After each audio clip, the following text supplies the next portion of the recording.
Live Tamil செய்திகள். Sa Re Ga Ma Pa little Sam's season 4 போட்டியாளர்கள் ஒவ்வொருவரும் திறமையாக பாடி வருகின்றார்கள். அதற்கு வாழ்த்துக்களும் குவிந்து வருகின்றன. அனைவருமே நன்றாக பாடுவதால் நடுவர்களுக்கு பெரும் கவலை ஏற்படுத்தியிருக்கின்றது. அது என்ன கவலை என்றால், யாரை வெற்றியாளராக நாம் தெரிவு செய்யலாம் என்ற கவலையாகவே அது பார்க்கப்படுகின்றது. ஒவ்வொரு போட்டியாளர்களும் சங்கீதத்துறையில் நிபுணத்துவம் பெற்றவர்களைப் போல் பாடி வருகின்றார்கள். அந்த வகையில் அவர்களுக்கான வாழ்த்துக்களையும் அவர்களின் பாடல்களை விரும்புகின்றவர்கள் தெரிவித்து வருகின்றார்கள்.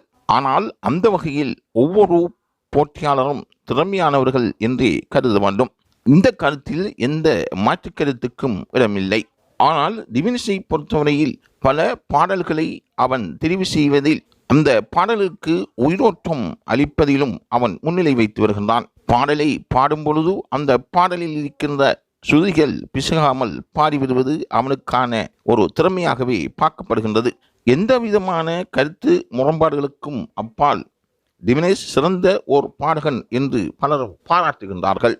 அவர்கள் பாராட்டும் பொழுது நடுவர்களுக்கே வியப்பாக இருக்கின்றது. எவ்வித ஆர்ப்பாட்டமோ எதிர்பார்ப்போ இன்று சிறந்த முறையில் பாடி நடுவர்களை அசத்தி வருவதால் சிறப்பு விருந்தினர்கள் அங்கிருக்கின்ற நெஞ்சங்களை தொட்டு அவர்கள் வாழ்த்துக்களை தெரிவிக்கின்றார்கள். சிறப்பு விருந்தினர்கள் உட்பட உலகத்தமிழ் நெஞ்சங்களில் நீங்காத இடம் பிடித்த பாடல்களை பாடி வரும் பிளாட்டினம் விருதை வென்ற ஒரு பாடகராக திவினேஷ் இருந்து வருகின்றார். அவருக்கு வாரத்துக்கு வாரம் பல வரவேற்புகள் கிடைக்கப்பெறுகின்றன.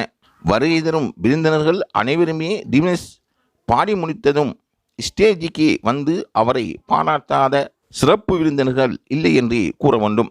அதேபோல் அவர் பாடி முடித்ததும் நடுவர்கள் ஒவ்வொருவரும் திரும்பி பாட வேண்டும் என்று அவரை கேட்கின்றார்கள். ஏனென்றால் அந்த பாடலில் அவ்வளவு இன்பம் இருக்கின்றது. பட்டிமன்ற நடுவராக இருந்து வருகின்ற லியோனி அவர்கள் திவினேஷ் பாடி முடித்ததும் ஒன்ஸ் மோர் திருப்பி ஒருக்கா பாடுங்கள் என்று கூறி ஆச்சரியமாக அதை திவினேஷின் நேராக இருந்து அதை கேட்டுக்கொண்டார். அதற்கேற்ப அந்த பாடல் பாடப்பட்டது. அந்த வகையில் மேடையில் பாடுகின்ற பல இன்பமான பாடலுக்கு சொந்தக்காரன் திவினேஷாக இருக்கின்றான். உலகத்தில் இருக்கின்ற தமிழ் நெஞ்சங்களின் மனதை கவர்ந்த இவர் இறுதிப் போட்டியில் வெற்றி பெற வேண்டும் என்பதுவே பலரின் வேண்டுகோளாக இருக்கின்றது. 4வது ஃபைனலிஸ்டாக தெரிவு செய்யப்பட்டமைக்காக சரிகமபா நடுவர் குழாத்துக்கும் இயக்குனர் சபைக்கும் லைவ் தமிழ் செய்திகள் நன்றிகளை தெரிவிக்கின்றன. திவினேஷ் தொடர்பான தகவல்களை பெற்றுக்கொள்வதற்கு லைவ் தமிழ் செய்தியுடன் இணைந்திருங்கள்.